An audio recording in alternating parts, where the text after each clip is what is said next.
Do you want to wait a couple of minutes or do you want to get started, Julia? I will let you decide that, Haley. Okay. Um,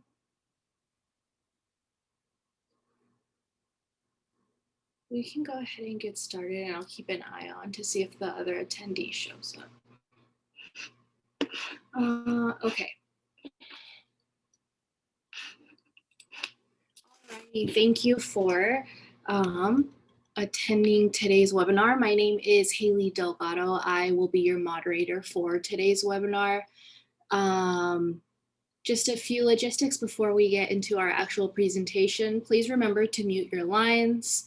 If you have a question, please feel free to type it in the comment box and the presenter will answer them at the end of her presentation. You will also be receiving a post-webinar evaluation using the survey form provided for you via email. If you are CHES or MCHES, you are required to complete the evaluation to receive one continuing education unit. Also, if you would like to be a featured presenter in the TSOFI 2021 webinar series or our 2021 virtual HEN meeting, please email texassophie@gmail.com. Okay, so for today's presentation, we are going to be talking about traffic safety. So today's presentation is titled #End the Streak, Traffic Safety as a Public Health Issue, and it is presented by Julia Davies. So Julia is a traffic safety specialist with the Texas Department of Transportation. She previously worked as a community education specialist with the Mature Driver Program at Baylor Scott & White Hillcrest Medical Center in Waco for 3 years. During her tenure at MDP, she became a car fit instructor, coordinated dozens of car fit events, and gave countless traffic safety presentations across the state. Prior to joining the MDP, she worked for AGE of Central Texas, a regional nonprofit in Austin, coordinating their educational program, Caregiver U. Julia has over 6 years experience providing education to older adults and their caregivers. Julia holds a bachelor's degree from Texas A&M University and a master's of public health degree from Tulane University. She's a certified health education specialist. So please join me in welcoming Julia. Let me share my presentation. Haley, it's telling me that I can't share while you are. Oh, okay. Let me stop sharing. Okay, go ahead. All right.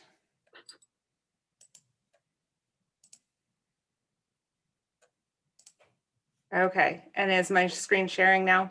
Yep, you're good to go. Excellent, thank you. Like Haley said, my name is Julia Davies. I'm a traffic safety specialist with TxDOT, and I will explain in a little bit what exactly that means. But I want to start by telling you a story. So about a year ago, I was at a conference about highway safety, and the keynote speaker said something, and my ears perked up.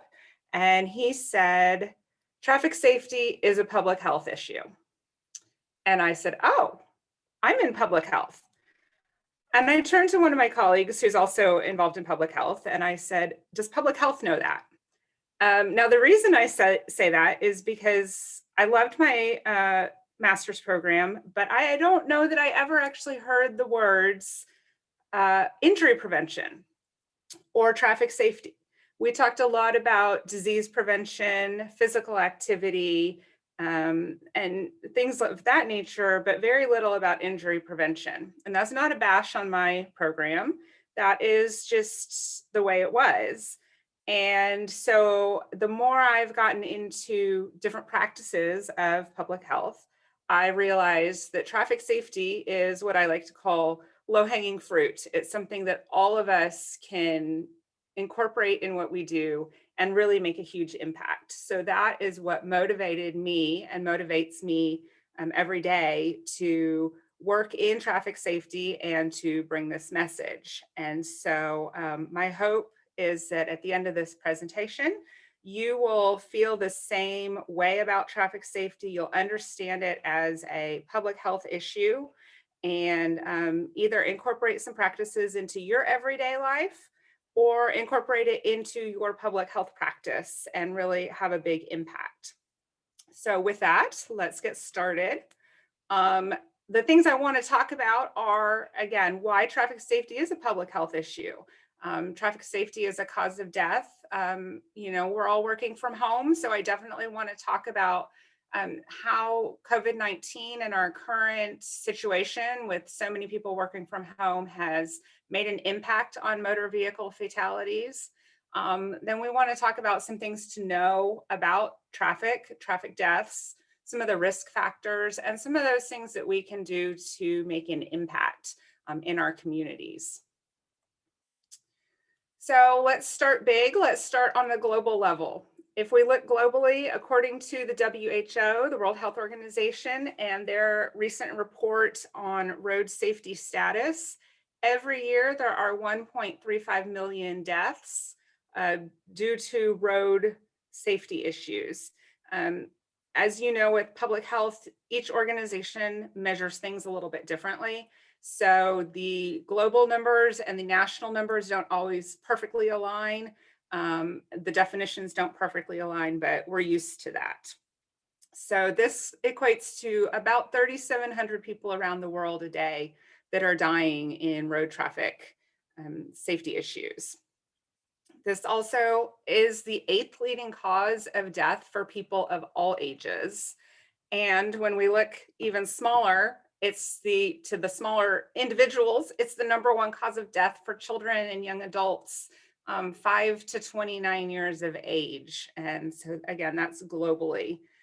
Something else to consider is we think of motor vehicle crashes and roads here in the US, but globally, more than half of those road traffic deaths are among the vulnerable road users. And we'll talk in a little bit more about what that exact definition is. So this sounds like a lot, but it is not all bad news. The absolute numbers that we're looking at continue to rise. However, the rate has stabilized. So we're talking about 18 per 100,000 population over the last 15 years. So it's not going up, but it's also not going down. Another thing to consider when we're talking, especially globally, is that the safety of roads, or in some less developed communities, the lack thereof, also impacts other public health issues because it contributes to inactivity. So those things that we are talking about, like heart disease, stroke, COPD, diabetes, all of those could be prevented if people are able to safely be more active by walking, cycling, or otherwise using the roadways. So not only are we losing individuals to road traffic incidents, but the inability to be active could also contribute to the burden of preventable deaths. So when we come lower down, closer to home to the US, we're looking at over 36,000 deaths per year. And that comes out to about 98 per day. And as I mentioned, things are measured a little bit differently everywhere. So in the US, we're looking at deaths per 100 million vehicle miles traveled. And that really is a way of considering, we drive a lot more in Texas, where our state is a lot bigger than people in, say, Rhode Island, where they could drive across their state in a very short period of time. And we know here in Texas, we could be driving all day long and still be in Texas. So that's just a way of making a rate that is meaningful and factors in that there are some geographic areas where we are traveling a lot more. So nationally, we're looking at 1.1 deaths per 100 million vehicle miles traveled. And then bringing it even closer to home in Texas, in 2019, we had 3,623 individuals that died on Texas roadways. And that's almost 10 people a day. And then again, breaking it down, that's 1.26 deaths per 100 million vehicle miles traveled. So the rate in Texas is higher than our national average. And then if we're looking at where we stand right now, because those are 2019 numbers, in 2020, that top red line, you'll see that we've already suffered 3,445 fatalities this year. And so we're very close to where we were last year. And this is as of this morning. So we've still got what, 2/3, 3/4 of December to go. So that number is just going to keep climbing, unfortunately. Something else I want to point out is these numbers that we were looking at were just fatalities. But there's more than just fatalities when you're talking about motor vehicle crashes. So for every one person that is killed, the CDC found that there are 9 people who were hospitalized and 88 people who were treated and released from emergency departments. And in addition to that, as was pointed out on a webinar that I was listening in on just this morning, we also need to consider that there's people that are affected by these crashes that aren't directly involved. So for example, first responders who have to go to the scene, the doctors and nurses who are having to treat these individuals, the family members. And so really there's also a mental health and a financial impact on even more members of the community than just those individuals. So let's talk a little bit about COVID-19. So we all got told in mid-March, stay home as much as you can, avoid going out, essential workers only. And that caused traffic volume nationally to go down by over 16%. A lot of people were heeding the call, staying home, staying off the roads. So in the traffic safety world, people initially got really excited because they thought, good, this is going to drive deaths down. Maybe we can bring those numbers down. People can realize what they're doing and how important traffic safety is. But according to NHTSA, in their early study of the quarter two data, the fatality rate actually increased. So you'll remember that it was 1.1 for the year in 2019. And for quarter two, which is when we were all staying home, it had increased to 1.4 per 100 million vehicle miles traveled. And so that rate is actually going up.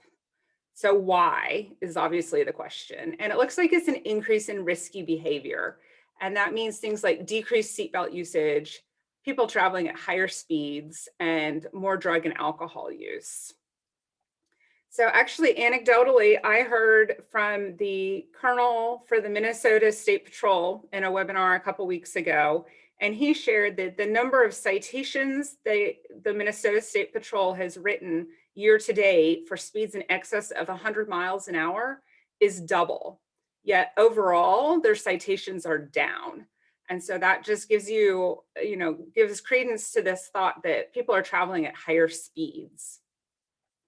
During the same time period in Texas, the total crashes decreased, but the fatal crashes increased. So again, more risky behavior, more reasons that those crashes are becoming fatal. And so unfortunately, all of our hopes and dreams of COVID-19 finally driving those crash rates down, those fatality rates down, has not come true. Obviously, we'll be seeing more data as time goes on, and this is for quarter two, but that is something that we need to consider. So by now you're saying, okay, Julia, I get it. Traffic crashes are a major cause of death and injury, but they're just going to happen. That's part of driving on the roads. That's part of having a car. But I'd like to challenge that. Traffic deaths are predictable.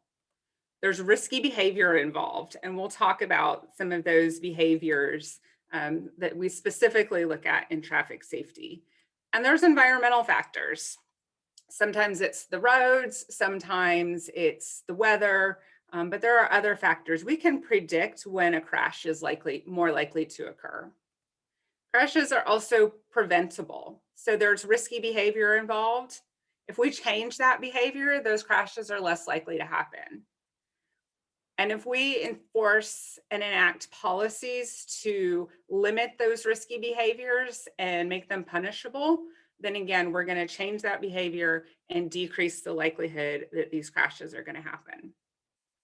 Something else that we talk about in traffic safety world is that language matters. So you probably maybe have noticed that I always refer to them as crashes. Occasionally I'll still slip up and I call it an accident. You'll usually hear on the news that there was a traffic accident. When you use the term accident, it implies that nothing could have been done, that it was chance, fate, bad luck. There's nothing that could have changed what happened. It's an event that could not be managed. And so we like to use crashes because just using the term crashes means something went wrong. Something happened that if it hadn't happened, that crash would never have happened. There was some changeable factor. And so I encourage you that if you get nothing else from this presentation, that you try and change your language to, when talking about a traffic incident, you call it a crash, not an accident. And just spread the change. See how that impacts the people around you. So in traffic safety, when we're looking at solutions, we have three main pillars or three E's that we consider. There's engineering, and so that would be road solutions, things like rumble strips along the side of the road, vehicle design and technology. You know, our cars are becoming safer every day, but we can't always engineer our way out of a problem. There is also enforcement. And again, that's enacting the laws that minimize risky behavior and then enforcing those laws, making sure that people are following the rules. And then there's education, and that's the changing behavior. Now, I can barely build an IKEA bookshelf, so I'm not going to be helping the engineering. I am not mean enough, forceful enough to be a law enforcement officer, although I work with them and they are wonderful. But I can do something, and we can all do something in our training, in our arena as health education professionals to help change behavior. So what behaviors do we need to look at changing? So let's go through some of the main behavior risk factors when we're talking about roadway deaths, and talk about what the behaviors are and what their impact is. So the first I want to touch on is occupant protection. And the short version is seatbelts. So seatbelts are the single most important step you can take to protect yourself in a crash. Something I would like you to consider is when a vehicle is traveling 50 miles an hour, everything in that vehicle is also traveling at 50 miles an hour. So if the vehicle stops suddenly, like in a crash, without a restraint, everything in that vehicle will continue traveling until something stops it. And that includes people. So what the seatbelt does is it keeps you from flying into the dashboard or through the window. And I don't think we often think about it this way, that it's really, we're moving that fast. And if something at 50 miles an hour hits a dashboard, good things are not going to happen. But the other thing to think about is, remember, everything in that vehicle moves. So occupant protection, seatbelts, and the people are the most important, but everything in that car, that bottle of water on the back seat is also going to move if it hasn't been restrained. So to protect the people in that car, we want everything restrained. Studies show that wearing seatbelts reduces the risk of dying by 45% for front seat riders and 60% for those in a pickup truck. And so you would think, well, doesn't everybody wear a seatbelt? No.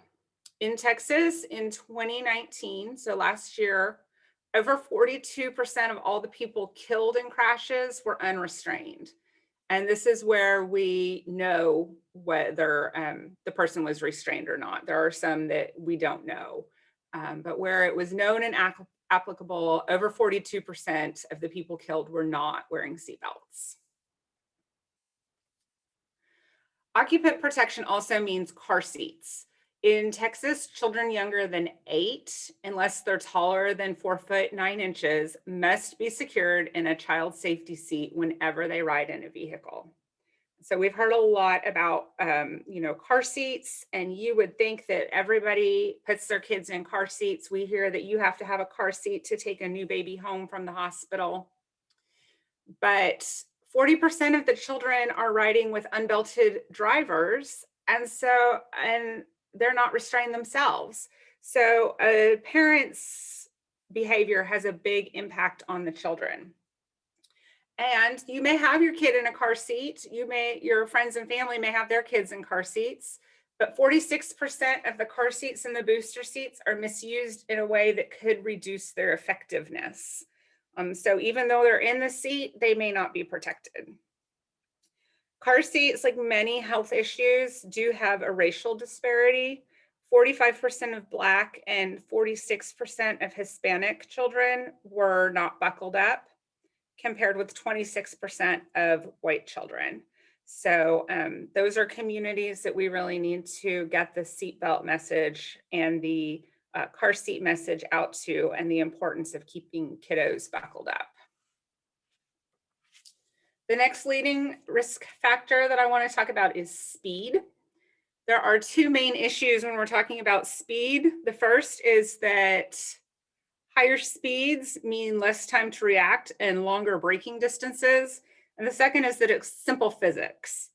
The faster a vehicle's traveling, the greater the kinetic energy in a crash. And so there's more risk of that being a crash with a serious or fatal injury. So you'll notice here that speeding includes exceeding the speed limit. So traveling 50 in a 40-mile-an-hour zone, or even just driving too fast for road conditions. So you may be in that same 40-mile-an-hour zone, but it's raining and you can't see as far in front of you, and you're not slowing down. You're continuing to travel as fast. So that is also part of the definition of speeding. And in 2018, an analysis of crash reports shows that speed was a contributing factor in 26% of all traffic fatalities. So that's over a quarter. Speed is a serious issue. We all want to get where we're going quickly, but we sometimes need to just take a deep breath and slow down for the safety of everybody. And about half of these speeding crashes occurred on roads with a speed limit of 55 or less. So, earlier I mentioned that due to COVID, people are traveling much, much faster, and the number of tickets being written for 100 miles an hour or faster is greater. But some of these roads, these maybe more rural roads, more inner city roads where the speed limit is under 55, they're still having speed related crashes. And that's often where it's driving too fast for the road condition. That speed limit was set because of the engineering of the road, but if people aren't following the rules, then they can still have a speed related crash. The next risk factor we're going to look at is impaired driving. So the definition of impaired driving is crashes where at least one driver was identified as having been drinking, having taken medication, been under the influence of alcohol or drugs, a blood alcohol content greater than 0, or a positive drug test. Impaired driving includes both legal and illegal drugs, and prescription and non-prescription drugs. So it's not just somebody who is high on marijuana. It can also be somebody that took their Ambien at the wrong time and is impaired. Impaired driving accounts for approximately 39% of fatal crashes in Texas. And that equates to more lives lost to impaired driving alone in Texas than many states have total crashes every year. So that's a big number, and that's a place where we could make a big impact. 61% of those impaired driving crashes occur between 9 p.m. and 4 a.m., with more of the alcohol-related crashes occurring between 2 and 2:59 a.m. and more on Saturdays. So what is that? That's the time the bars close on Saturday nights. People have been out having fun and maybe shouldn't be driving, but they didn't make a plan to get home. They didn't have someone say, hey, I don't think you should get behind the wheel to stop them. So, this is important in knowing what our target audience is for these messages. So, that's just something to consider.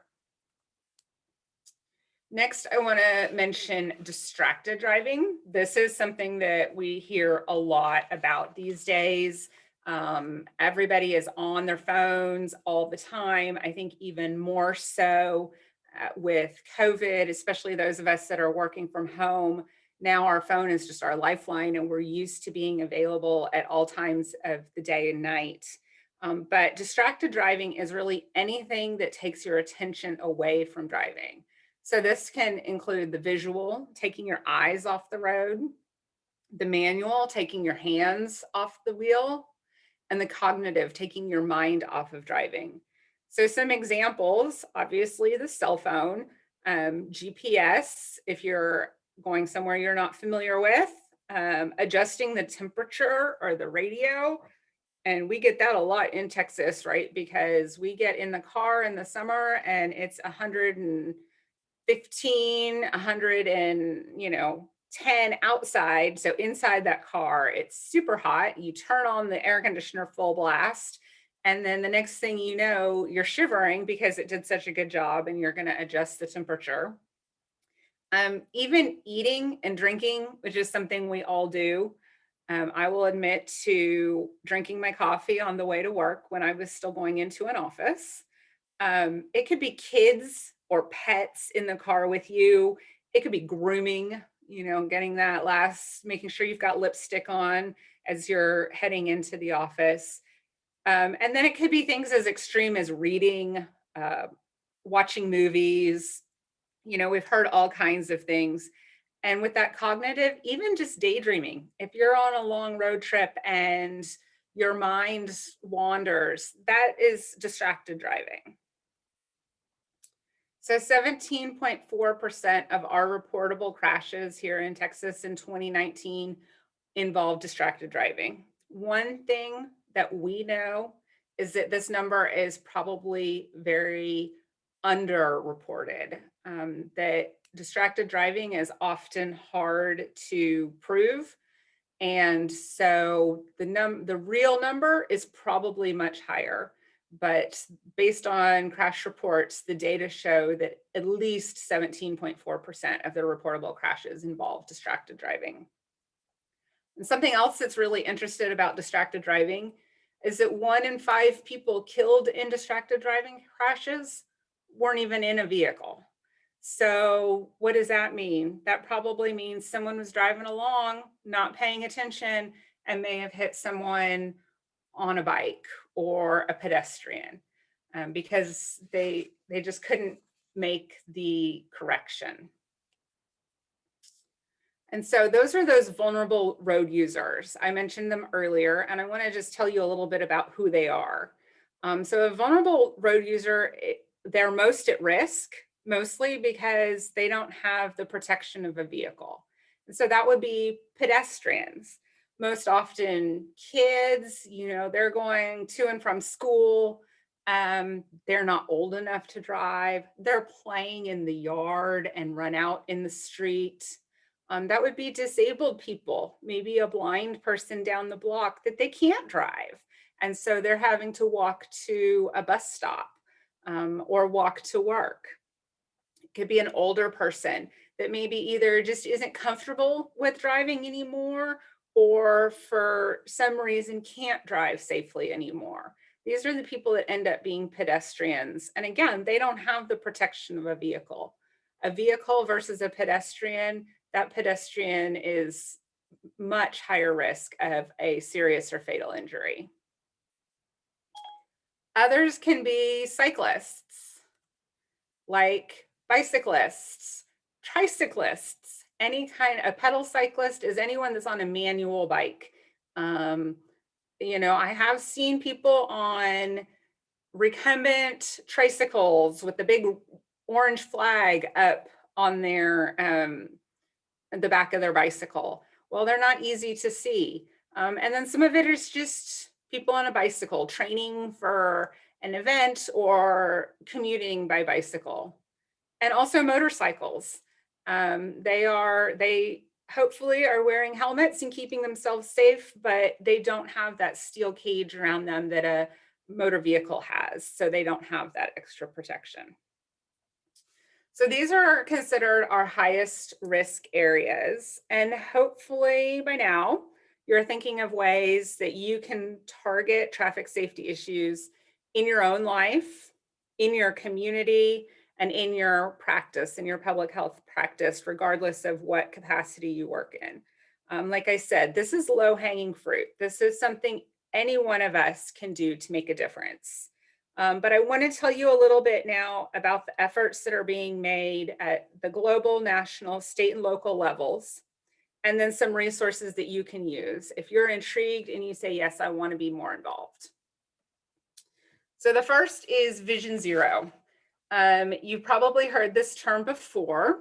Vision Zero is a strategy to eliminate all traffic fatalities and severe injuries while increasing safe, healthy, equitable mobility for all. Vision Zero, the idea was first implemented in Sweden in the 1990s and has spread throughout since then. One of the main things with Vision Zero is that they want to reframe the way we think about traffic safety. So I actually stole this straight from Sweden, from a great presentation I heard from them not too long ago. And this is really how we're reframing the thought process. So you'll see that the traditional way of thinking about it is those accidents we talked about. We want to stop accidents and crashes. That they're caused by human error, that it's the individual road user who is responsible.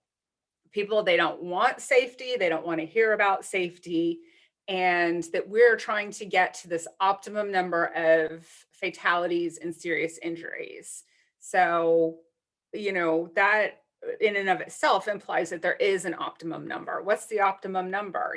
3 people, 300, but that there is a number. Well, with a Vision Zero, the way that we're reframing the problem is that we're looking at fatalities and serious injuries as the problem, not the accidents or crashes. We're accepting that people make mistakes, that people are fragile. So there's that engineering, making the cars safer. And we know people are going to make mistakes. So how can we keep those mistakes from causing a serious or fatal injury? That some of the responsibility is also on system designers, that it's not just all on the individual road users. We all have to work together to build safe roads. And that people do want safety. They want it to be safer. And we're trying to eliminate fatalities and serious injuries, not just crashes.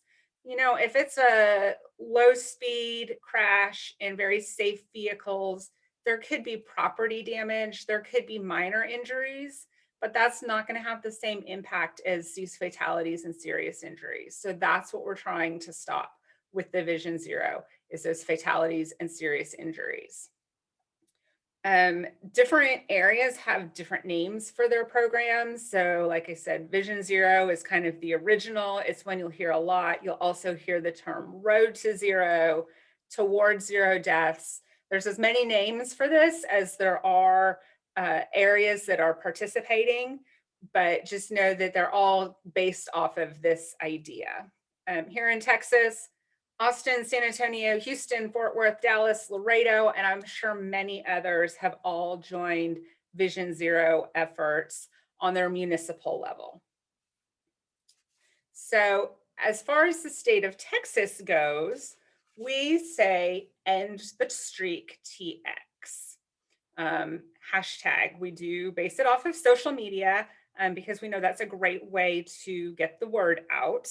But it is end the streak. So on May 30th, 2019, so about a year and a half ago, The Texas Transportation Commission approved the goal to end all fatalities on Texas roads by 2050. So we want to get to that zero by 2050. And the commission also set a shorter term goal of cutting fatal crashes in half by 2035. So that would reduce crashes to about 1,800 per year, or fatalities. I'm sorry, I misspoke.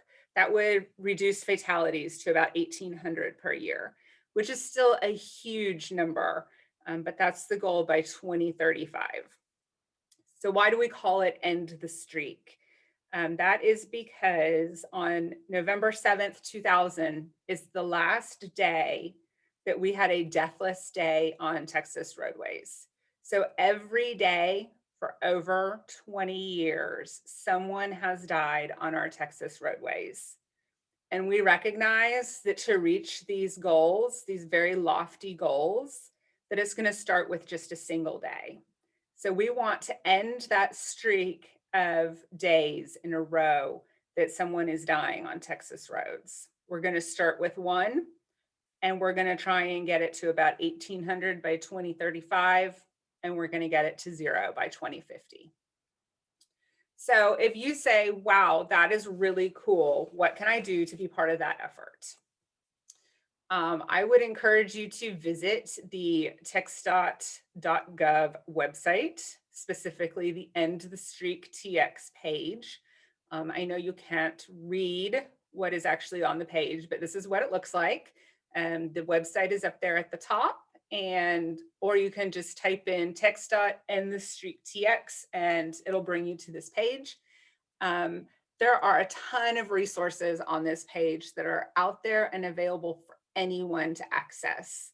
That includes downloadable graphics and print materials. That includes filters that you can add to your social media. That includes little videos that really, PSAs that get the message home. And so I would encourage you, if nothing else, you go and print off one of these posters and hang it in your office if you are back in the office, or one of these social media, and just get the word out. Make people aware, because I think a lot of it is that people aren't even aware of the problem. Some other resources that myself and my colleagues at TxDOT can offer you. First, I want to tell you about your TxDOT district. So before I became involved in a TxDOT subgrantee, I did not realize that TxDOT is divided up into all of these districts. Every county in Texas is covered by a TxDOT district. And in this map, they are shaded in different colors. I am in the Bryan district, which is kind of to the, I think you can probably see my pointer. It's this burnt orange district. I'm going to need to talk to someone about that. But right here, I cover these 10 counties. Like I said, there's a TxDOT district that covers every county. And I would encourage you to study this map, learn your TxDOT district, and meet your traffic safety specialist. So that is someone like myself. And our primary responsibility is education and outreach in that district on traffic safety issues. Again, we leave the engineering to other people, we leave the enforcement to other people, but we're out there with the public safety message and outreach. So get to know your traffic safety specialist, and they can help you become involved in a coalition. Many of these districts have coalitions that meet regularly, virtually now, obviously, and talk about traffic safety issues. Bring together people stakeholders that are involved in traffic safety. You know, hey, what are we doing? What's happening in our community now? And what can we do to make our community safer? Coalitions are anyone that has an interest, anyone from an individual with a personal interest to health programs, health systems, law enforcement, the list goes on. So I know that the coalitions would love to have you join them and work together. Your traffic safety specialist can also provide you with public information and education materials. So if you work in a clinic and you want some cards on distracted driving to hand out, your traffic safety specialist can get those for you. If you want some posters on the wall, your traffic safety specialist can get that for you. So we are your friend and we want to help you. We want to work together to get this traffic safety message out. We can do presentations similar to this or any traffic safety issue that you are interested in or want your community to know about. We can do the presentation. We can reach out to a colleague who can do the presentation, or we can reach out to a subgrantee who can do the presentation. I know that a lot of organizations require a certain amount of education to be provided in order to get funding. Specifically, I have worked with some older adult programs in food pantries, and they have to have a certain number of educational presentations every month to get their funding. And you can only talk about diabetes prevention so many times before people aren't listening.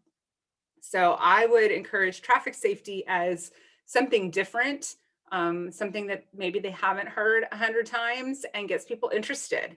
Diabetes prevention, physical activity are so important, but hopefully, as you've learned, they also go hand in hand with being safe on the roads. And finally, your traffic safety specialist is also a child passenger safety technician. So especially if you work with a community that has a lot of little ones that need car seats or need those car seats checked to make sure they're installed properly, if you're worried that they're in that 46%, your TxDOT traffic safety specialist can either do it themselves or connect you with someone in your community that can do that for you. We also have resources if there are people in the community that are having trouble getting a car seat due to cost. We have resources that we can either help ourselves or point them to other organizations that can help. So on behalf of all of the traffic safety specialists, we want to be your friend. We want to work together to drive down these deaths. Just to note, due to current COVID safety concerns, all in-person events for both our staff and our subgrantees have been suspended until further notice. Right now, that's as of December 31st. And I know lots of us want to get back to being out in the community, but it's looking like it's probably going to be longer than that. We're taking it on a month-by-month basis, but I would still encourage you to reach out to your traffic safety specialist in your community, because we are working virtually, and in some ways we're getting more done by being virtual, and there are solutions. Even with car seats and things like that, we've found solutions and are continuing to work virtually. So I've mentioned a couple times TxDOT subgrantees, and so TxDOT does have a grant program through the federal level through NHTSA, and we provide traffic safety grants. And I just want to tell you here about a couple of our statewide subgrantees that can also provide some services. If you are feeling excited and you want to get more involved with traffic safety in your community, you can reach out to them directly, or you can contact someone else, and your traffic safety specialist or me, and we can put you in touch with these programs because we're all working together towards the same goal. So just some of these statewide programs, I'll go through it super quick. With child passenger safety, there's the State Health Services Safe Riders Program, the A&M AgriLife Extension Service. They both provide child passengers, so that would be car seats, safety programs, services for kids, for caregivers, anything to do with car seats. The Mature Driver Program, which this is where I came from, focuses on those older drivers, those 55 and older, and they are actually doing a lot in the virtual world. surprisingly. Some of us thought older people didn't want technology, but that is not true. And they've really adapted. I was on one of their presentations earlier this morning. They've done a great job of adapting, and they do work statewide. Operation Lifesaver is railroad safety. I have been on their presentations several times and always walk away learning something and saying, I am never going to cross railroad tracks again.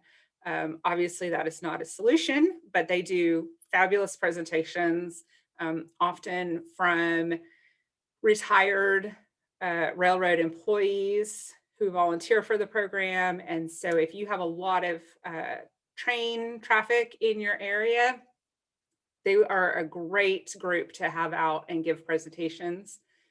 Reality Education for Drivers is a teen-focused driver safety presentation.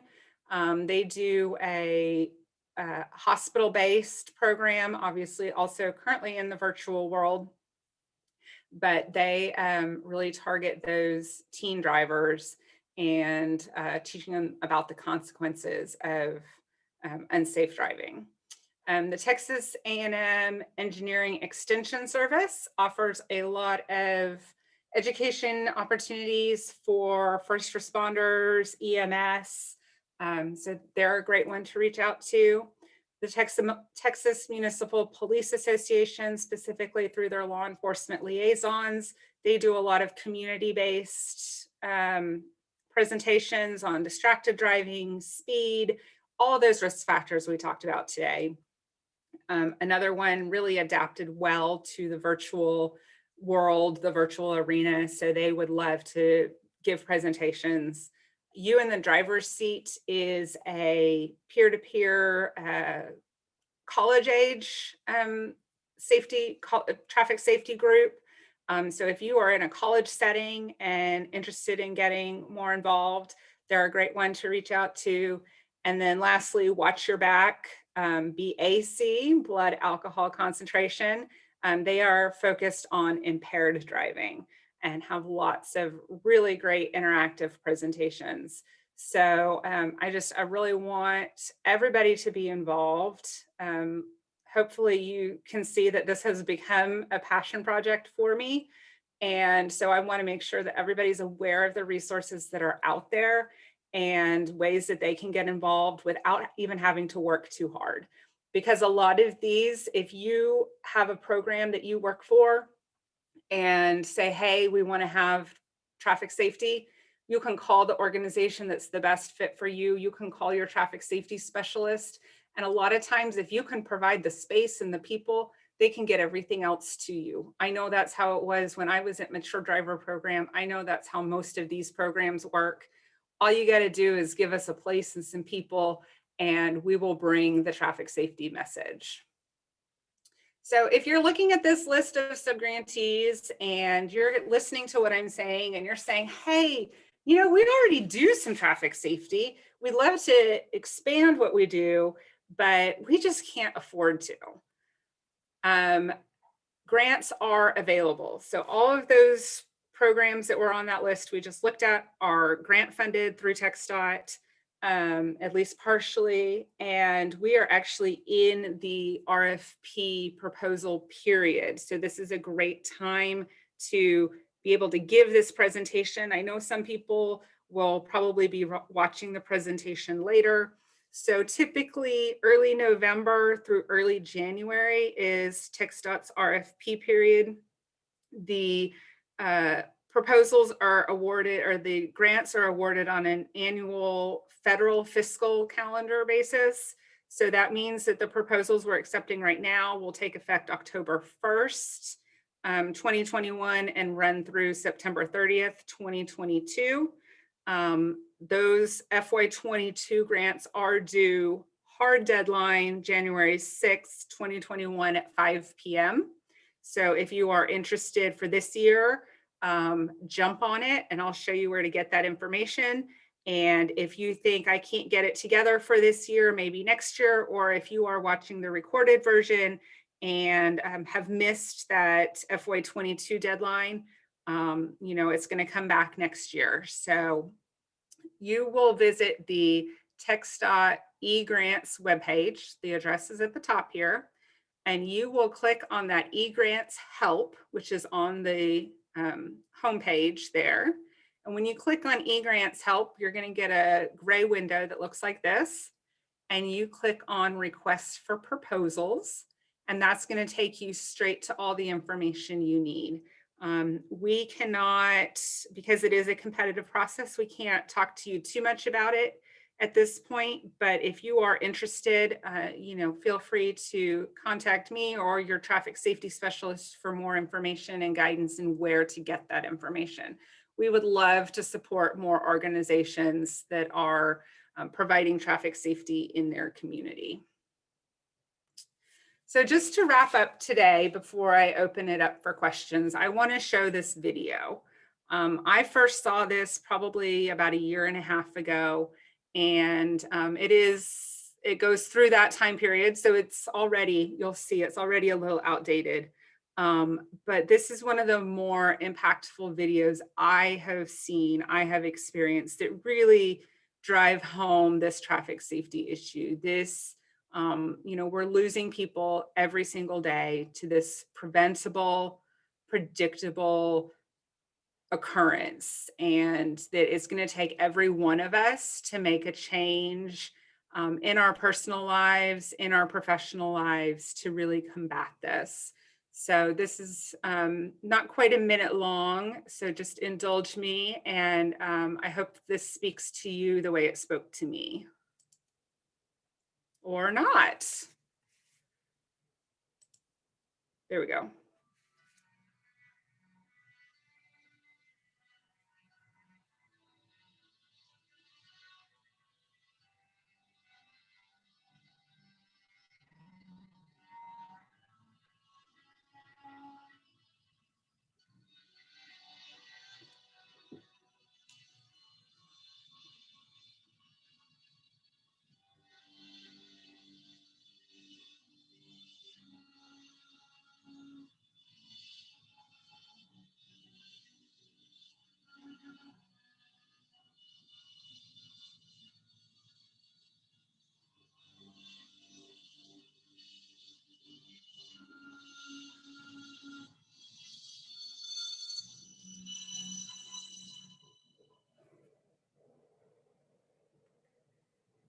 So with that, I will wrap it up and open it up if there's questions. And this is my contact information. Anyone is free to reach out to me if you would like more information. I can either help you or put you in touch with somebody in your area who can. If you want to contact any of our subgrantees, I would be happy to facilitate that. I will also have Haley send out a list of the traffic safety specialists. I do have it as an attachment, as a document, so that you can find who is in your area and reach out to them. Again, if you want to get involved. I know we don't think about traffic safety very much. We just get in the car and go where we need to go. And maybe think about the speed limit when we pass a police officer who's pulled someone else over, and look down and check, hey, am I obeying the rules? But if we each make this a priority, we really can reach that zero. We can drive those numbers down, just each taking a couple minutes every day to be more conscientious about what we're doing and our behavior. And hopefully, like the ER doctor used to say when I worked at a healthcare system, and I've kind of adopted this in my traffic safety world, I hope to one day be out of a job. That was what our trauma doc used to say. I want to go out of work business. I want to be out of a job. I want no more emergencies to come in. And so I think all of us in traffic safety world probably feel the same way. We want to be out of a job. We don't want to be making these presentations. We don't want to be spreading this message because everybody's doing it right. And everybody's safe. So that is my message to you, especially as we're at the holidays and people travel a lot by car, and probably people are traveling by car even more this year because they're worried about getting on airplanes. Just take that couple extra seconds and make sure that you are being safe. And so with that, if there are any questions, if people haven't fallen asleep, I will take those. Haley, were there any questions? Not on my end. If you have any questions, you can drop them in the chat box below and Julia can answer them for you. We can go ahead and take a couple of minutes in case someone has any questions. Okay.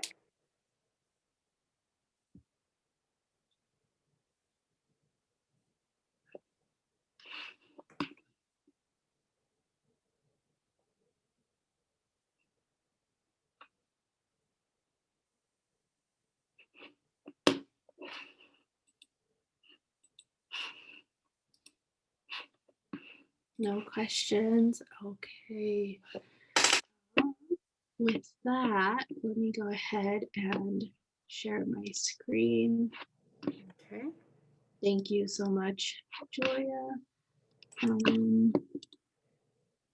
All righty. So on behalf of TSOFI, we just want to thank you for tuning into today's webinar.